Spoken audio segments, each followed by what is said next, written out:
चलिए तो फ्रेंड्स मैं आपको पढ़ा रहा हूँ article number 4.8 motion in a plane with constant acceleration. तो अब बस इतनी सी बात है कि जो भी आपकी इक्वेशंस थी ना उसमें आप दोनों डायमेंशंस की बातें ऐड करना चाहेंगे।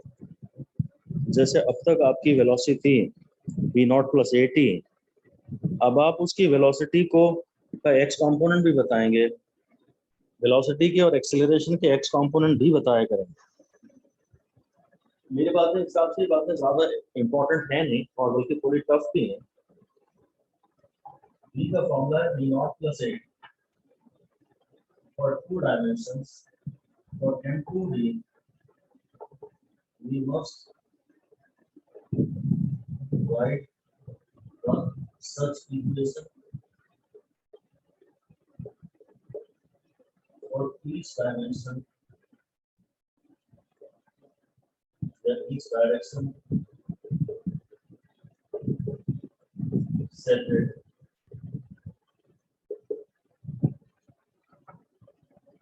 अब मैं x डायरेक्शन में वेलोसिटी को कह सकता हूँ, इसकी जगह v x को लिख सकता हूँ।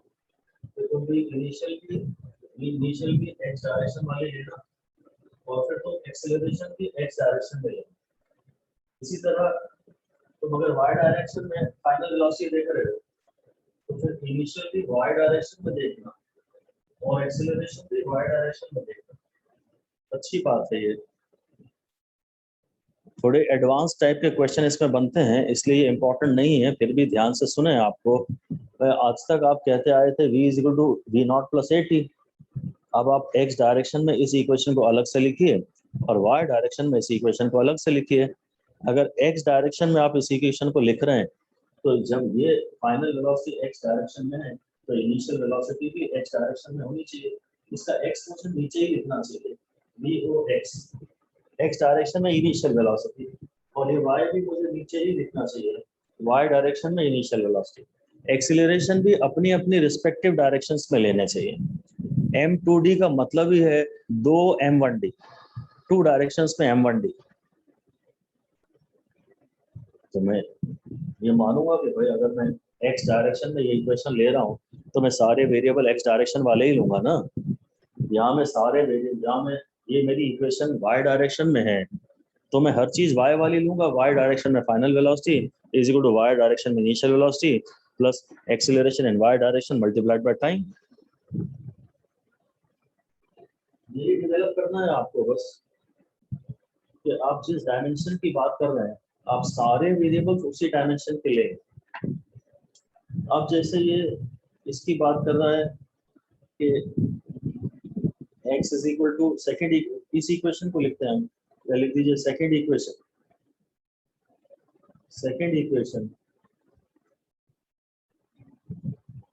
इस डायरेक्शन में, मतलब 2D में।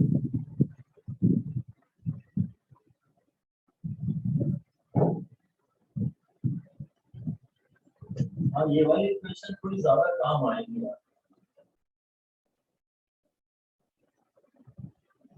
इक्वेशन ये हुआ करती थी कि x is equal to root plus half a T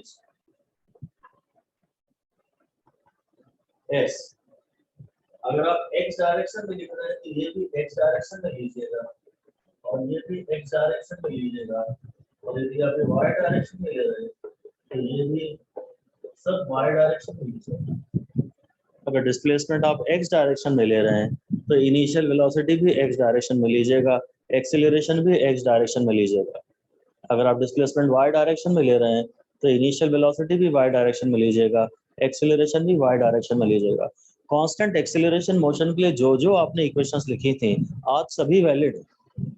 bus अब आपको देखना पड़ेगा कि आप अभी है तो ये m2d, पर m2d में हम एक बार में या तो x डायरेक्शन की इक्वेशन लिखते हैं या y डायरेक्शन की, दो 1D मोशन की सेपरेट इक्वेशंस लिखते हैं। इसमें अगर x की कुछ इनिशियल पोजीशन थी x0 तो ऐसा बन जाएगा, और y की कुछ t0 पे पार्टिकल ओरिजिन पे नहीं था, t0 पे पार्टिकल की इनिशियल पोजीशन कुछ और थी, तो फिर एक x0 y0 के भी टर्म आ जाएंगे। ये x0 y0 की आप चिंता छोड़ दें, इनके लिए बहुत ना करें। आपको बस अपना नॉर्मल पहले इन इक्वेशंस को ही पकड़े। जो भी इक्वेशन आप M1D के चैप्टर में पढ़ते थे कांस्टेंट एक्सीलरेशन मोशन के लिए, आज वो सारी इक्वेशंस वैलिड हैं, पर उनके दोनों डायरेक्शन में आपको अलग अलग उनकी इक्वेशंस लिखनी पड़ेगी। अगर आप एक्स डायरेक्शन में बातें कर रहे हैं तो एक्स डायरेक्शन में इनिशियल वेलोसिटी, एक्स डायरेक्शन में एक्सीलरेशन, सब कुछ एक्स डायरेक्शन का लेंगे।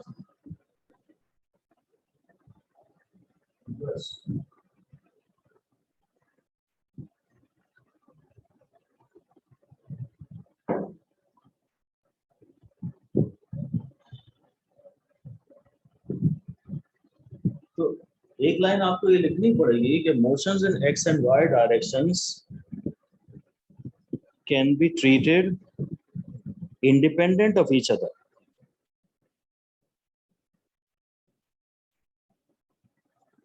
Motions in x and y directions can be treated independent of each other. मतलब सीधी सी बात है कि x डायरेक्शन में अगर आपको कुछ निकालना है तो y डायरेक्शन के वेरिएबल पे वो थोड़ी ना डिपेंड करेगा। ऐसा लिख दीजिए, if we have to determine something in x direction,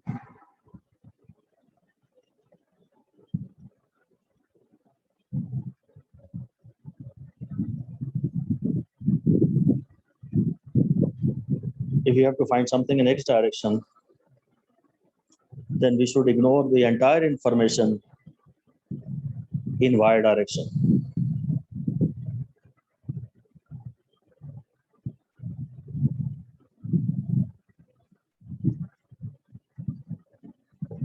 तो उसने बोल्ड लेटर्स में वही लिखा है जो मेरा शुरू से ही स्लोगन है कि फिर से आप चाहो तो लिख सकते हो 1 M2D is equal to 2 M1D.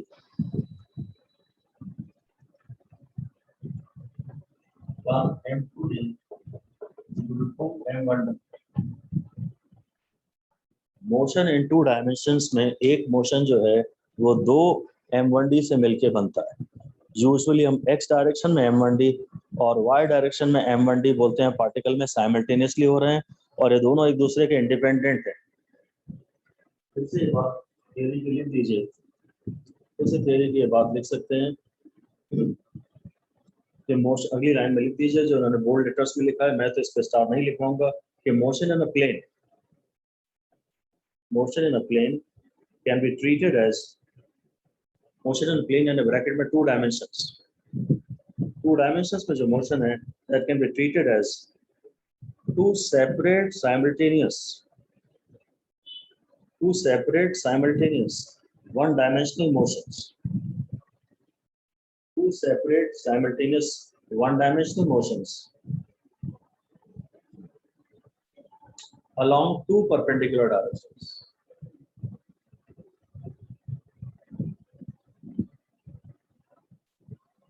Separate है, बिल सेपरेट मतलब इंडिपेंडेंट। पार्टिकल x डायरेक्शन में भी जा रहा है और y डायरेक्शन में भी जा रहा है, पार्टिकल एक साथ आगे भी बढ़ रहा है और यहाँ भी आ रहा है, ऐसा जा रहा है, पर x डायरेक्शन में जो उसकी जर्नी है वो x डायरेक्शन के वेरिएबल्स पे डिपेंड करेगी और y डायरेक्शन में जो उसकी जर्नी है वो y डायरेक्शन के वेरिएबल्स पे डिपेंड करेगी।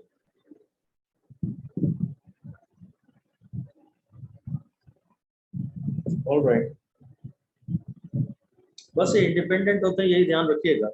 यही डायलॉग काफी है कि दो, अगर आपको एक 2D की इक्वेशन चाहिए ना तो आप बस 2 M1D की इक्वेशंस लिखने की कोशिश करो, एक x डायरेक्शन की इक्वेशन लिखो और एक y डायरेक्शन की इक्वेशन लिखने को जो है मैं इक्वेशन भी लिख सकता हूँ, शायद यहाँ एनसीईआरटी में दिख नहीं रही है, पर मैं v² = u² + 2as होता है ना, तो मैं बकायदा लिख सकता हूँ v² = 2y² + 2ay × y और vx² = ux² + 2ax × x। इसके भी ये दो रूप हो जाएंगे। अब हर इक्वेशन को 2 बार लिखा जा सकता है, डिपेंडिंग अपॉन के सवाल में कितनी जानकारी दी है और कितनी नहीं दी है। ये y डायरेक्शन में फाइनल वेलोसिटी है, ये y डायरेक्शन में इनिशियल वेलोसिटी है, ये y डायरेक्शन में एक्सीलरेशन है। देखिए a y मैंने y छोटा सा लिखा है नीचे, ये y डायरेक्शन में एक्सीलरेशन है और ये y डायरेक्शन में डिस्प्लेसमेंट है। इसी तरह ये x डायरेक्शन में फाइनल वेलोसिटी है, ये x डायरेक्शन में इनिशियल वेलोसिटी है, 2 तो आएगा ही आएगा। ये x डायरेक्शन में इनिशियल वेलोसिटी है और ये x डायरेक्शन में एक्सेलरेशन है और ये x डायरेक्शन में डिस्प्लेसमेंट। सारी इक्वेशंस आप 2 बार लिख सकते हो।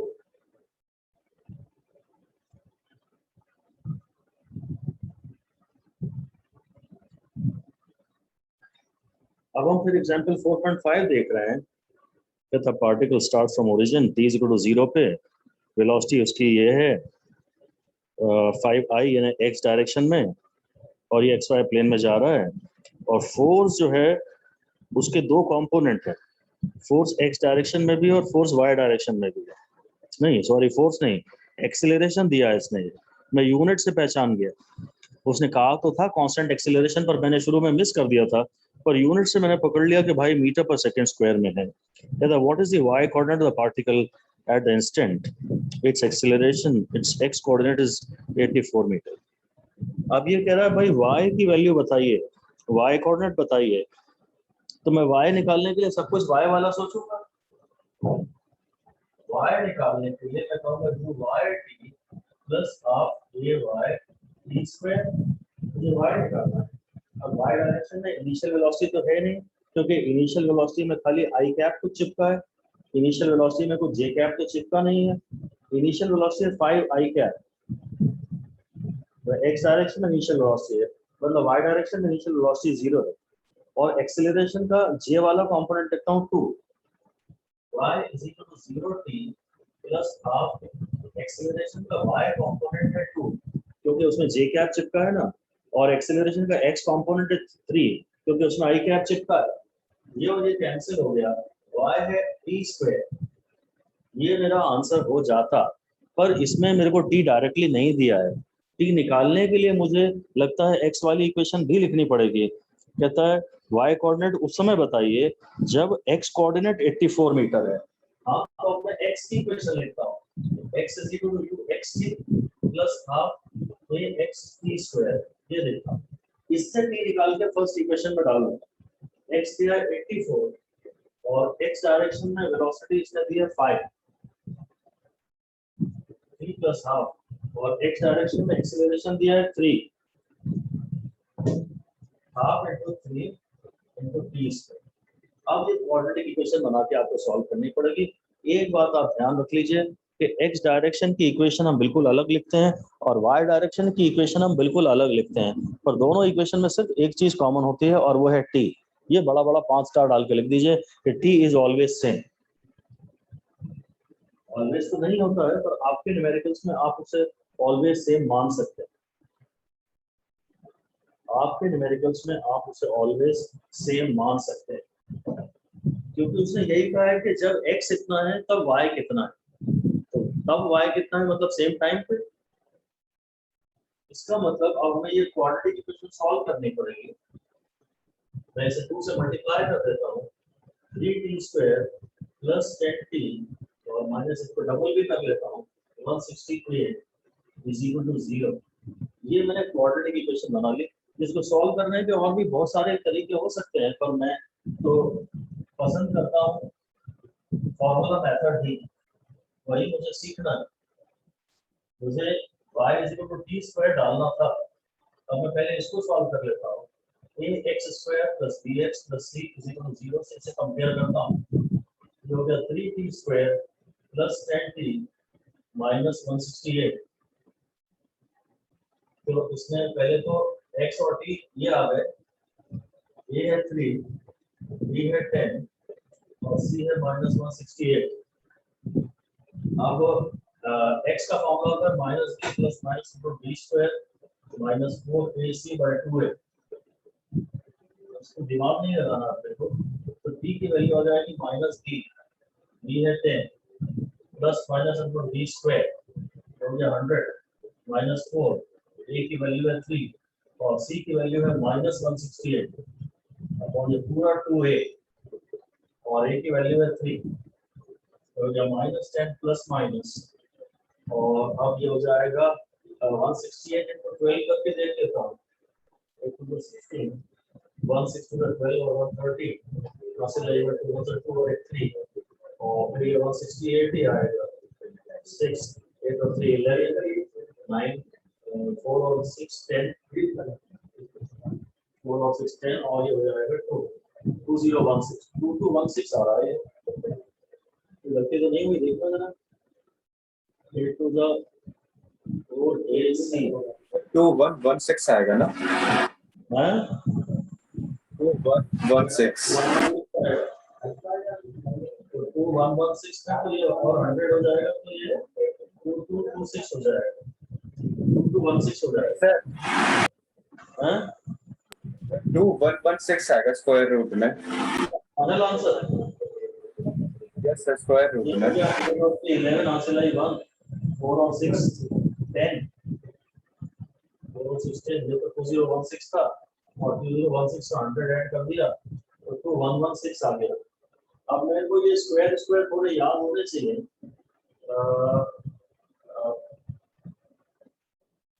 अब ये तो 30 स्क्वायर देखो तो 900 40 स्क्वायर देखो तो 1600 मुझे लगता है ये 44 हो सकता है शायद 44 का चेक करता हूँ स्क्वायर ये 16 176 176 6 और 40 और काय में आता है 46 का आ रहा है 46 आ रहा है फिर हो गया अपॉन 6 हो गया -10 प्लस माइनस 46/6 तो माइनस वाली ग्रुप तो मेरे को छोड़ ही देनी चाहिए क्योंकि मैं इन आंसर्स में टाइम कभी नेगेटिव नहीं मानता तो -36/6 आ जाएगा सॉल्व करने का आया 6 तो क्वाड्रेटिक इक्वेशन सॉल्व करना आपको जरूर आनी चाहिए आपको फैक्टराइजेशन मेथड पसंद है तो आप उसी से करें पर ये आपको सीखना आवश्यक है it can not be avoided it should not be avoided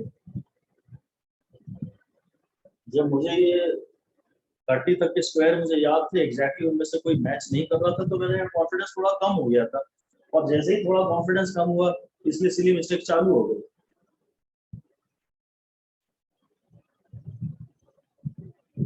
confidence level अच्छा चाहिए अब मैं इस सी को ना इसमें डाल दूंगा तो आंसर फाइनल मेरा आ गया 36 उसने कहा है आप उस समय y निकालिए जबकि x 84 है तो उसका यही तरीका है कि t दोनों में सेम माना जाए और पहली इक्वेशन x की इक्वेशन से t निकाल के उसको y की इक्वेशन में डाल दिया जाए ये काफी लेंथी क्वेश्चंस हैं टफ क्वेश्चंस हैं और चाहे तो आप कर सकते हैं एनसीईआरटी के सॉल्व एग्जांपल्स तो बहुत ही ज्यादा इंपॉर्टेंट कहलाते हैं इसलिए मैं कर लेते हैं तो 3 4 5 6 8 9 10 बार जितनी बार करना पड़े आपको करिए और इसमें मास्टरी लाइए आदत डालिए what is the speed of the particle at this time अब स्पीड बड़ी इंपॉर्टेंट बात है स्पीड का मतलब होता है रिजल्टेंट मतलब कायदे से आपको इस समय vx भी निकालनी पड़ेगी कायदे से आपको vy भी निकालनी पड़ेगी ऐसा लिख दीजिए स्पीड और velocity always means resultant speed निकाल रहा है को कह रहा है या वेलोसिटी निकालने को कह रहा है तो हमेशा उसका मतलब है रिजल्टेंट निकालिए so first calculate vx then calculate vx निकालिए vy निकालिए और उसके बाद उनका रिजल्टेंट निकालिए vx निकालिए vy निकालिए और उसके बाद उनका रिजल्टेंट निकालिए ठीक है तो इस वेलोसिटी निकालने के लिए मेरे पास ऐसा टाइम दिया है अगर डिस्प्लेसमेंट s दिया होता x या y दिया होता और कहता वेलोसिटी निकालो तो मैं फॉर्मूला निकाल लेता अभी मैं टाइम वाला फॉर्मूला ही पसंद करूंगा क्योंकि 6 सेकंड मुझे टाइम पता है तो x डायरेक्शन में फाइनल वेलोसिटी है ux प्लस ax t और y डायरेक्शन में फाइनल वेलोसिटी है uy plus ay into t तो x डायरेक्शन में फाइनल वेलोसिटी निकालता हूं x डायरेक्शन में इनिशियल वेलोसिटी इसने कहा particle start from origin at t = 0 with velocity this much हां x डायरेक्शन में तो इसकी इनिशियल वेलोसिटी है 5 और x डायरेक्शन में एक्सीलरेशन है 3 और ये है 6 16 से 18 प्लस 5 23 और y डायरेक्शन में वेलोसिटी है y मेरे ख्याल से y डायरेक्शन में तो कोई इनिशियल वेलोसिटी पार्टिकल में है ही नहीं, तो u y वाला टर्म 0 हो जाएगा प्लस a y t और y डायरेक्शन में एक्सीलरेशन है 2 और ये है 6 तो 12 हो गया। मेरे ख्याल से वेक्टर v की इक्वेशन आएगी vx i क्या प्लस vy j क्या है, सो v की इक्वेशन आ गई 23 i क्या प्लस 12 j क्या और जो v का मैग्नीट्यूड है वो है √23 स्क्वायर प्लस 12 स्क्वायर। वेलोसिटी का जो मैग्नीट्यूड है वही स्पीड, और ये आंसर 23 से थोड़ा ही बड़ा आएगा, ये बस को पता है। ऐसे में जब भी रिजल्टेंट आता है पाइथागोरस थ्योरम से तो बड़े वाले से थोड़ा सा बड़ा आता है, बड़े वाले से थोड़ा सा बड़ा आता है, वो आपको देखना पड़ेगा। ये आ जाएगा 23 का स्क्वायर होता है 529, 30 तक के स्क्वायर प्लीज याद कर लें, बहुत बार रिवाइज कर लें। 21 square is 441, 22 square is 484, 23 square is 529 plus ये 144, ये हो गया 9 plus 4 ये आ रहा है, ये हो गया 3 और 4 2 6 7 और 5 1 6 676 अगर ये होता ना तो आंसर 26 आता, तो थोड़े बहुत अप्रोक्सीमेशन कर लेने चाहिए। is approximately equal to 26 meter per second। अगर ये 676 होता तो ये 26 आता, तो ऑप्शंस अगर आपको दिया है सिर्फ 26 ही दिया है ऑप्शन में, उसने बाकी 2 गुड पटांग ऑप्शन दिए हैं, एक ऑप्शन 23 से कम दे दिया, एक 12 से कम दे दिया और एक जो है 50 दे दिया। तो जो नियरेस्ट ऑप्शन है, कई बार ऑप्शन में जो आपका अप्रोक्सीमेशन से आंसर आ रहा होता है ना वही ऑप्शन में दिया होता है। एग्जैक्ट मेथड से जो आप आंसर निकालते हैं, एग्जैक्ट मेथड से जो आप आंसर निकालते हैं वो ऑप्शन में होता ही नहीं, ये बात ध्यान रख लेना। इसलिए अप्रोक्सीमेशन आपको सीखना तो पड़ेगा। तो ये अच्छा क्वेश्चन था, थोड़ा बहुत इस टाइप का सीख लें तो अच्छा रहेगा।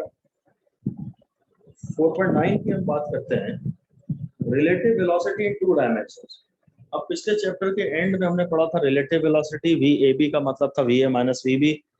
अब रिलेटिव वेलोसिटी इन 2 डायमेंशंस तो टफ है और भी टफ।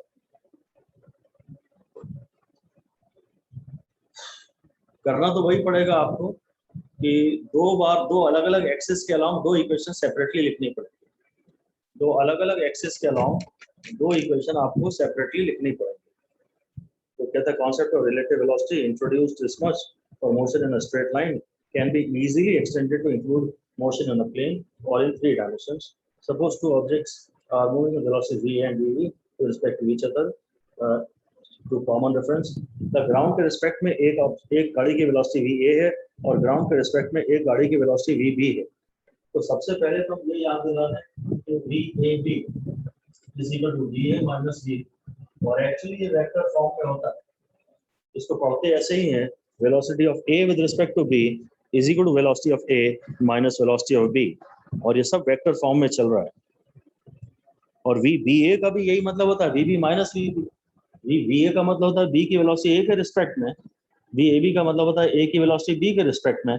खैर उसको कैसे पढ़ते हैं वो इंपॉर्टेंट नहीं है, उसे लिखते कैसे हैं वो इंपॉर्टेंट है कि vab को हम लोग लिखते हैं va minus v।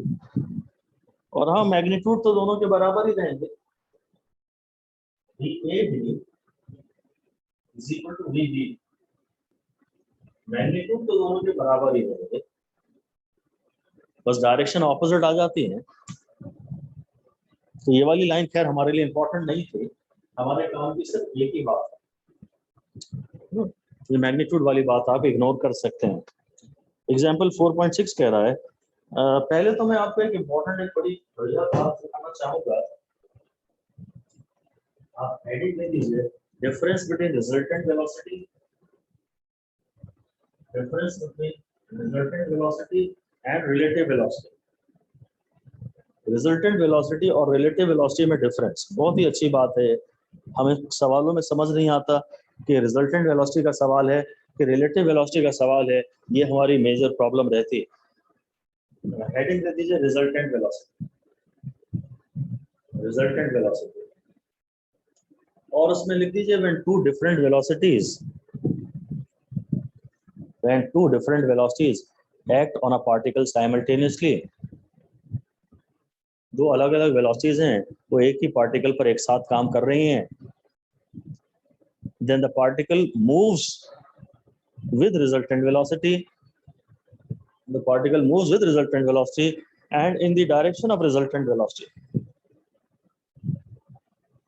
Particle moves with resultant velocity and in the direction of resultant velocity. और ये मान लेते हैं ब्रैकेट में कि इसे देख कौन रहा है हर बार, ब्रैकेट में for an observer on ground. ये इम्प्लाइड बात है हमेशा कि जो ऑब्जर्वर है वो ग्राउंड पर, ऑब्जर्वर ग्राउंड पे है. हमने एक सवाल किया था कि बारिश गिर रही है और हवा उड़ रही है.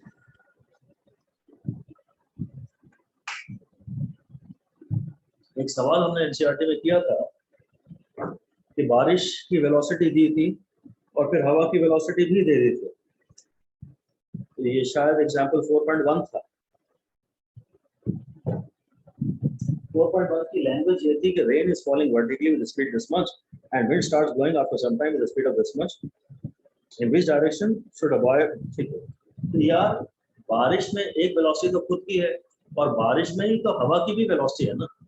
बारिश के पार्टिकल पर एक वेलोसिटी तो बारिश के गिरने की है जो उसको ग्रेविटी ने प्रदान की है और एक वेलोसिटी हवा ने दी है. तो एक ही पार्टिकल पे दोनों वेलोसिटी.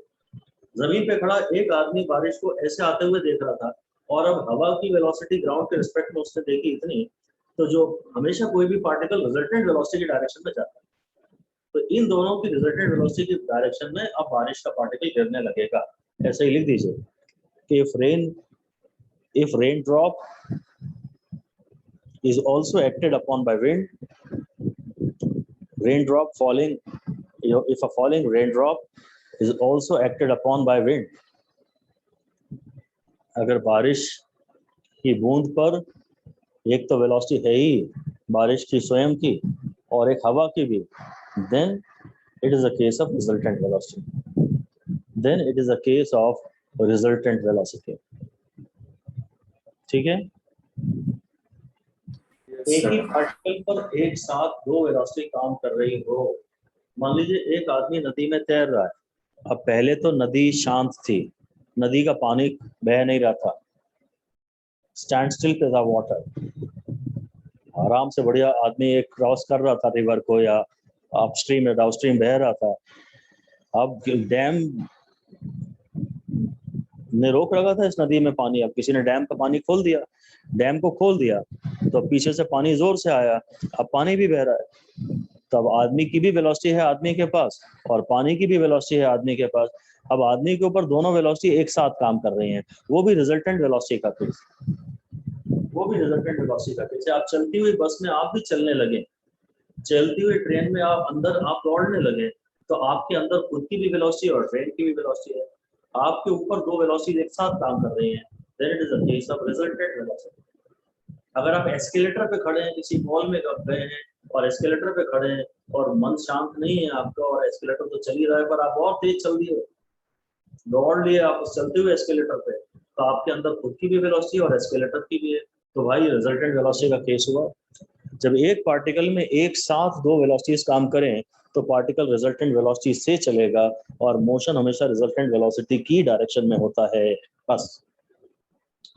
अब बात आ रही है रिलेटिव वेलोसिटी की. हेडिंग दे दीजिए रिलेटिव वेलोसिटी.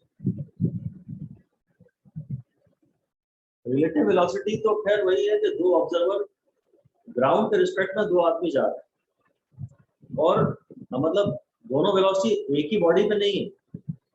ए में वेलोसिटी है वी, बी में वेलोसिटी है वी भी, और ग्राउंड से कोई आदमी ए को और बी को देख रहा है. अब वो बात नहीं है, अब ए बी को देख रहा है. ए में खुद की वेलोसिटी है और बी में कुछ अलग वेलोसिटी है. और एक चलती हुई बॉडी जब दूसरी चलती हुई बॉडी को देखती है, ए में एक ही वेलोसिटी है बी है, बी में एक ही वेलोसिटी है बी भी. ये है कहानी. आप ऐसा लिख दीजिए, two bodies in motion, two bodies are in motion with their velocities.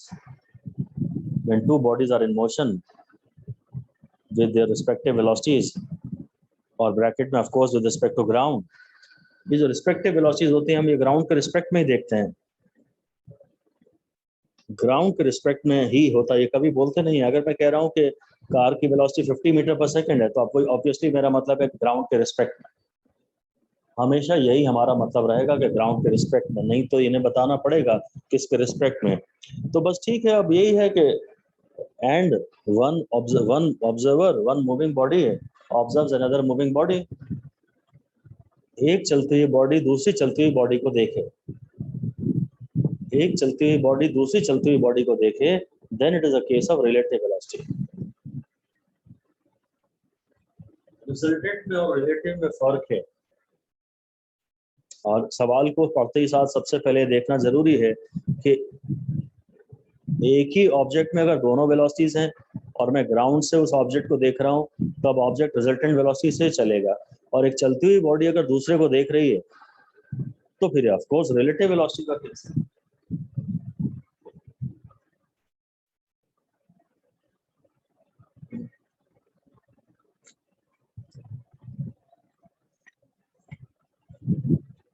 मैं इसमें एग्जांपल 4.6 ले रहा हूँ कि the rain is falling vertically with the speed of 35 metre per second.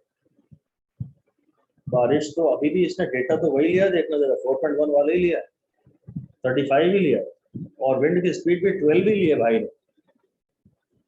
Women rides a bicycle, अब बाइसिकल की स्पीड दे दी 12 metre per second और direction वही ईस्ट टू वेस्ट दे दी उसने सब कुछ।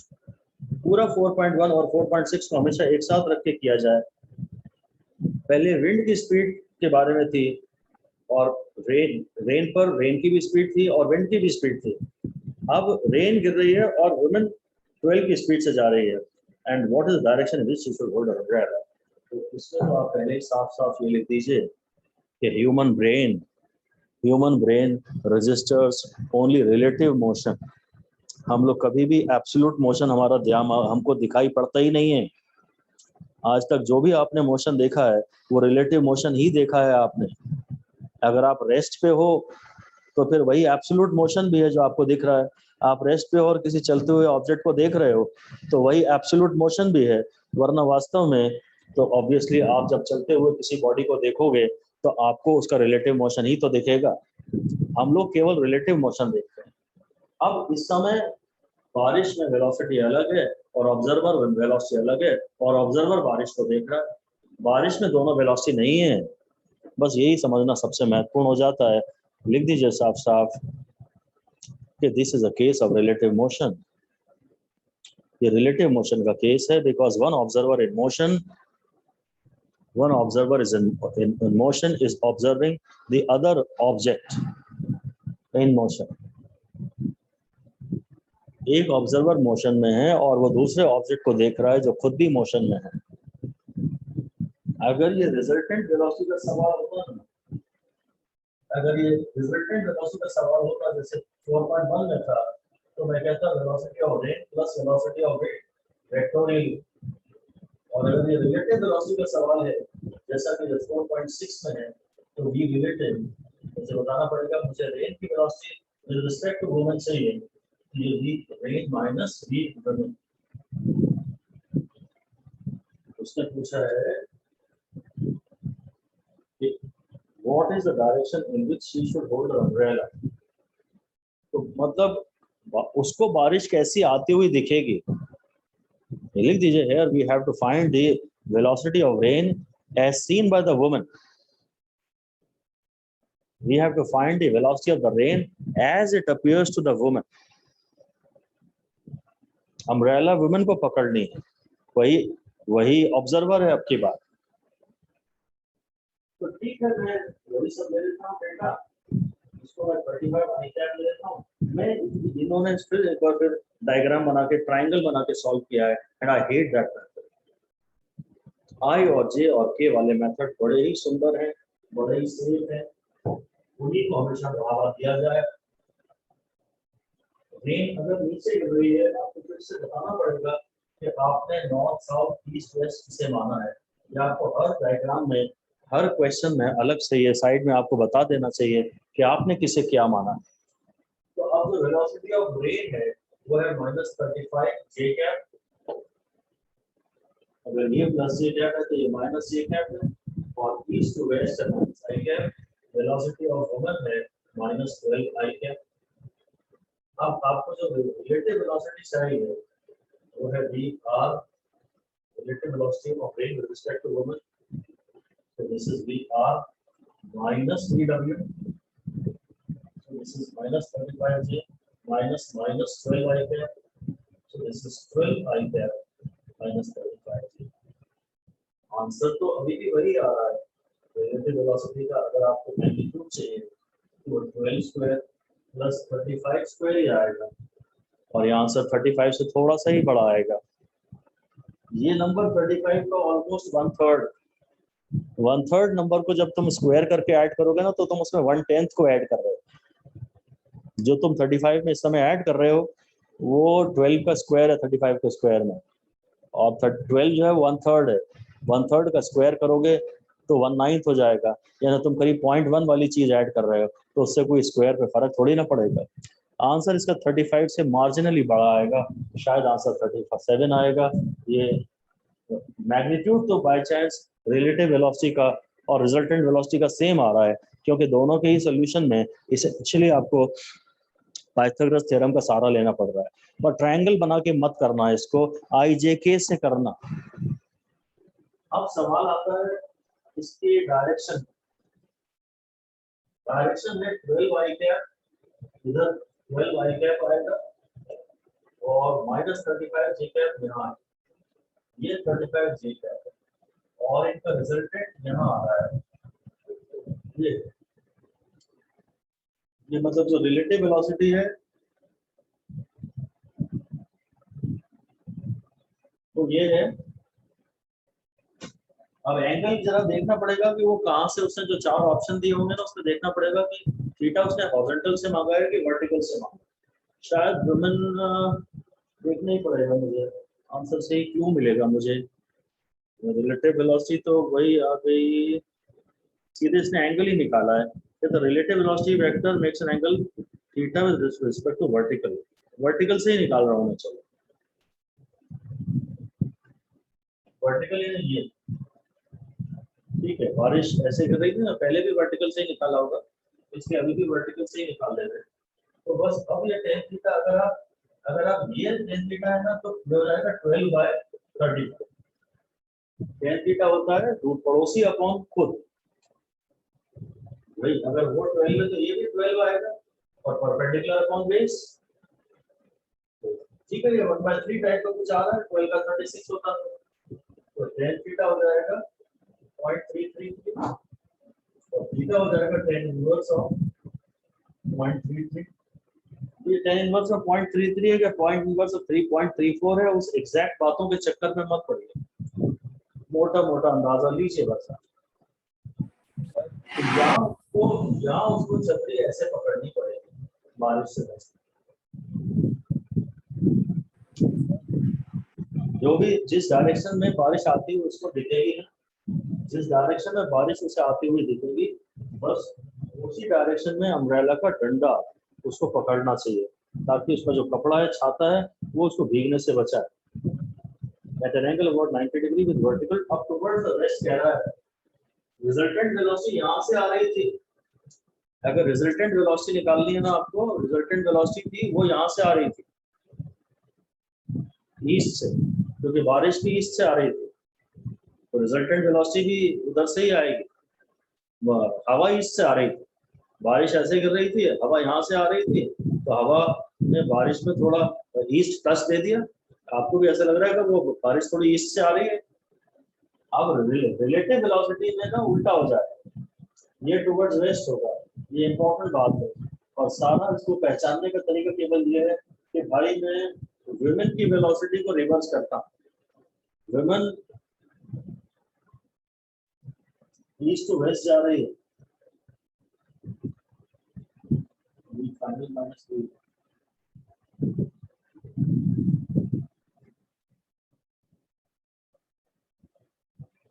अब जो ये बारिश है वो यहाँ से आती हुई दिख रही है, ये डायरेक्शन जो है, ये डायरेक्शन तो कुछ थोड़ा सा फ्रॉम वेस्ट से आती हुई दिख रही है ना, तो वेस्ट से अगर आती हुई दिख रही है तो आपको इसको इसी तरह पकड़ना पड़ेगा।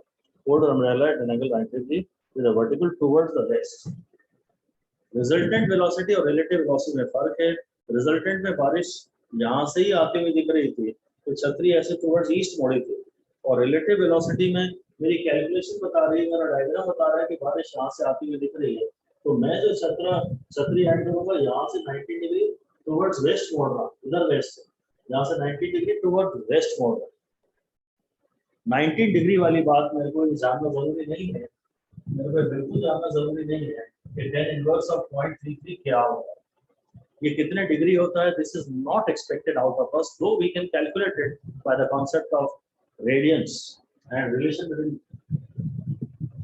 अब मैं इसे छोटा ही मान रहा हूँ, तो यही थीटा भी है, अगर tan थीटा 0.33 है ना, तो इसका मतलब थीटा भी 0.33 है, तो रेडियन, और थीटा अगर 0.33 रेडियन में है और आप उसे डिग्री में ले जाना चाहते हैं, तो 1 रेडियन होता है 57.3 डिग्री, आप इसे अप्रोक्सीमेटली 60 डिग्री से मल्टीप्लाई करते हैं, 6 3 से 18 के आसपास कुछ आ रहा है, 19.2 आ रहा है इस समय।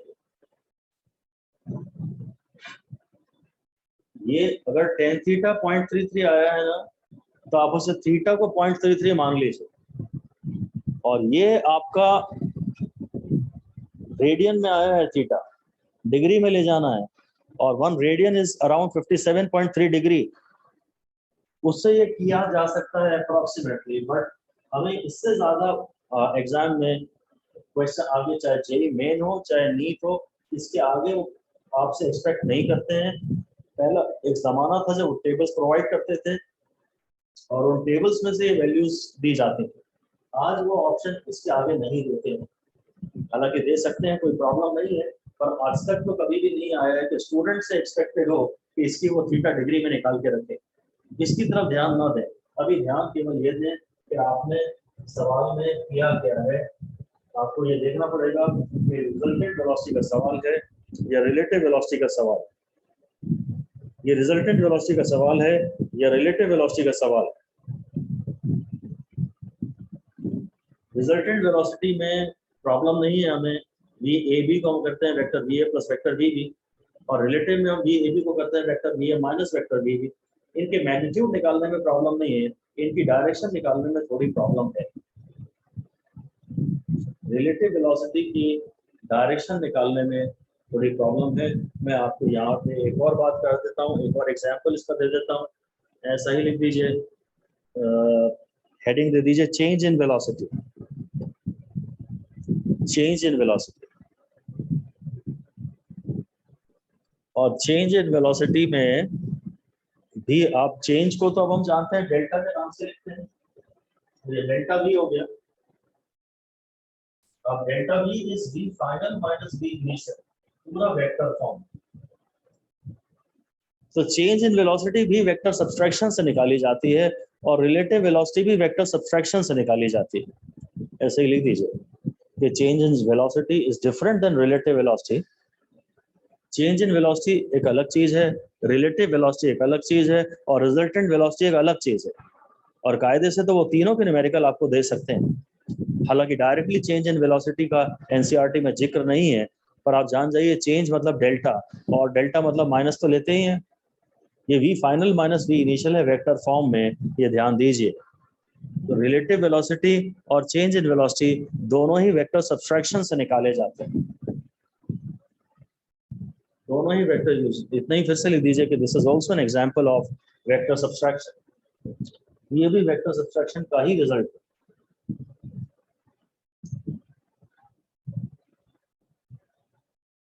और इसमें भी कोई बहुत सिंपल क्वेश्चन नहीं हमें आएंगे, इसलिए मैं आपको एक क्वेश्चन दे रहा हूँ। चेंज इन वेलोसिटी का एक क्वेश्चन लिख दीजिए आप।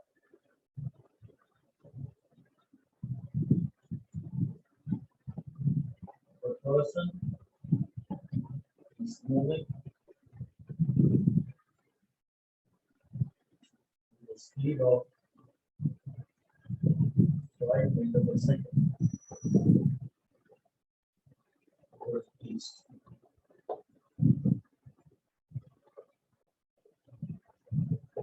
After 10 seconds,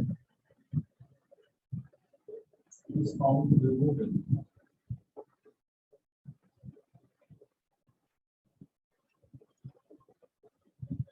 the same speed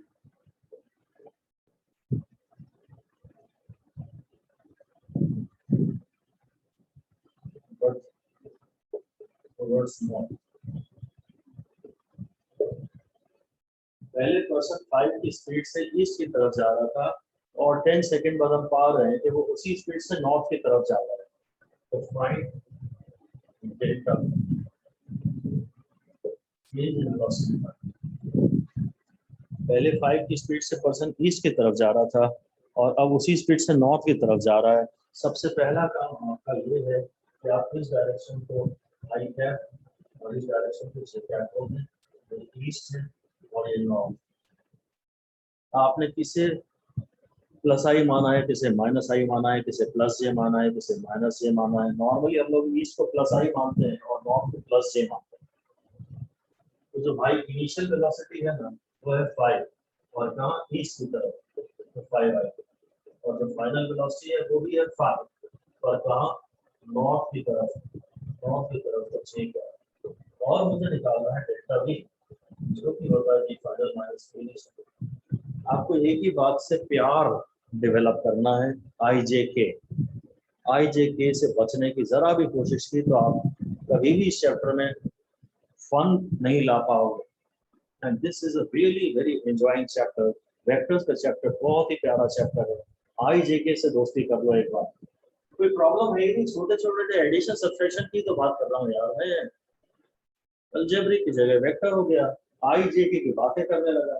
उसने बोला 5 टुवर्ड्स ईस्ट, तो मुझे इतना ही सीखना था कि ईस्ट की जगह में आई कैप चिपका दूंगा।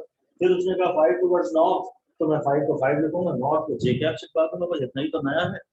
और चेंज का मतलब होता है फाइनल माइनस इनिशियल। तो डेल्टा वी है तो 5 जे कैप माइनस 5 आई कैप, अब खत्म हो गई तो हो गया माइनस 5 आई कैप प्लस 5 जे कैप।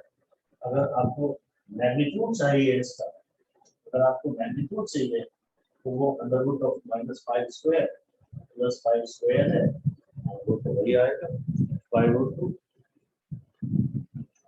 2 इंटू 5 स्क्वायर है और वो तो 5 रूट 2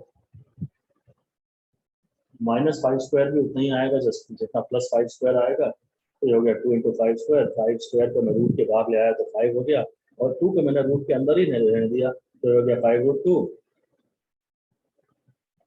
आ गया आंसर भाई।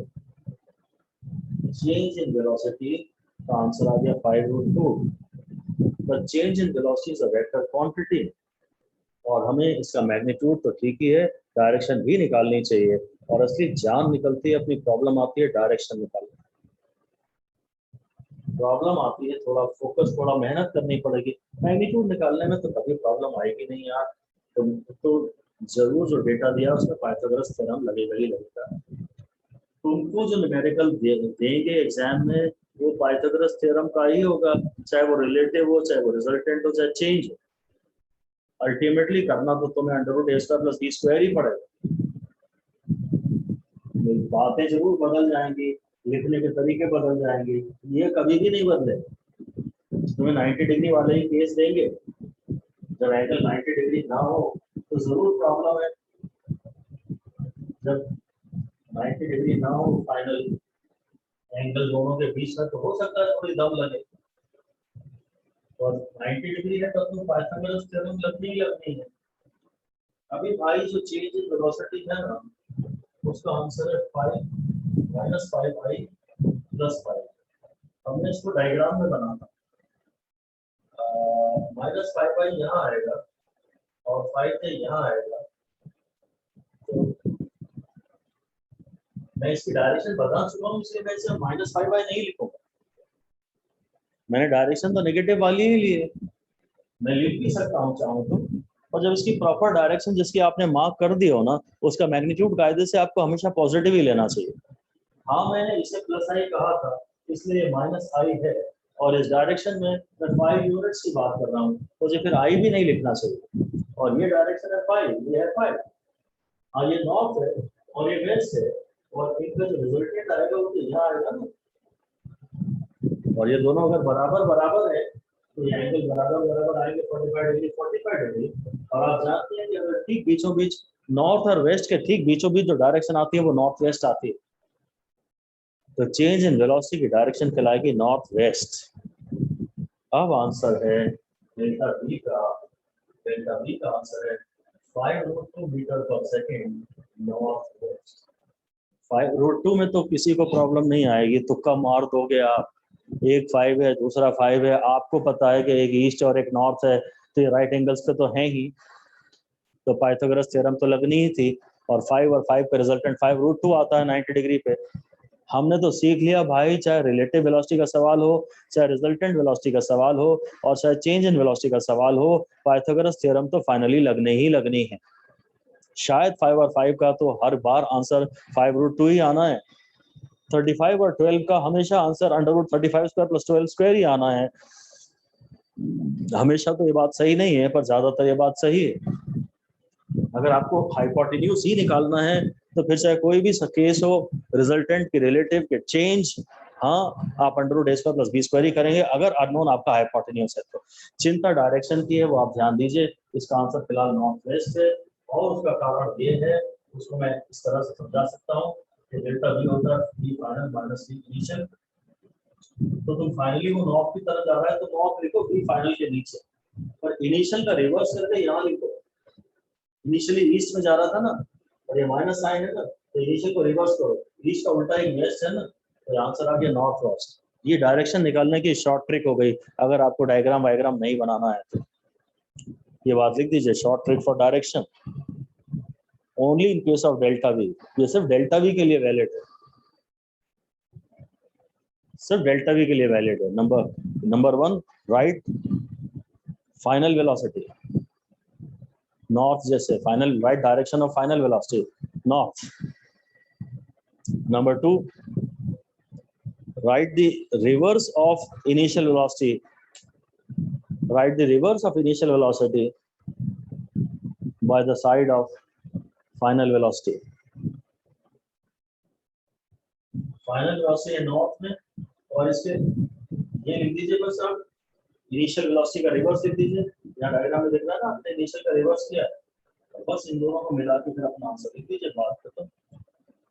अगर चेंज इन वेलोसिटी की डायरेक्शन निकालनी है मैग्नीट्यूड में, तो यार कभी कोई प्रॉब्लम है नहीं, तुम्हें राइट एंगल ट्रायंगल ही बनाना पड़ेगा। तुम पूरे वेक्टर के चैप्टर में कहीं भी अटक जाओ, एडिशन और सब्सट्रैक्शन की बात कर रहा हूँ, मल्टीप्लिकेशन की बात नहीं कर रहा हूँ, कहीं भी अटक जाओ, चाहे रिलेटिव निकालना हो, चाहे रिजल्टेंट निकालना हो, चाहे चेंज निकालना हो, तुम एक ट्रायंगल बना के बैठ जाना और उसमें दी गई जानकारियों को फिट करने की कोशिश करना। एक राइट एंगल ट्रायंगल बना के बैठ जाना, दी गई जानकारियों को फिट करने की कोशिश करना। उम्मीद है कि तुम जुगाड़ लगा ही लोगे। डायरेक्शन हर बार बड़ी रिस्की है। रिजल्टेंट में हमने ये कहा था कि बारिश यहाँ से आती हुई दिख रही है, तो ईस्ट से आती हुई दिख रही है। रिजल्टेंट में ये कहा था, रिलेटिव में ये कहा कि बारिश यहाँ गिर रही है और लड़की यहाँ जा रही है, तो यहाँ आया था, यहाँ में करीब थोड़ा सा वेस्ट से आते हुए दिख रहे हैं, और ये जो है टुवर्ड्स ईस्ट है कि टुवर्ड्स वेस्ट आपको मोड़ना है, ये जरा रिस्की सवाल है। अम्ब्रेला कहाँ होल्ड करना है, ये पेपर में आते हैं क्वेश्चन, और ये रिस्की है डायरेक्शन की वजह से। चेंज इन वेलोसिटी में आपको प्रॉब्लम नहीं आएगी, क्योंकि आप फाइनल लिखिए और इनिशियल को रिवर्स करके लिख दीजिए, और फिर इसे ऐसा लिख दीजिए नॉर्थ वेस्ट, आपको आंसर मिल जाएगा। And that is all for now, thank you.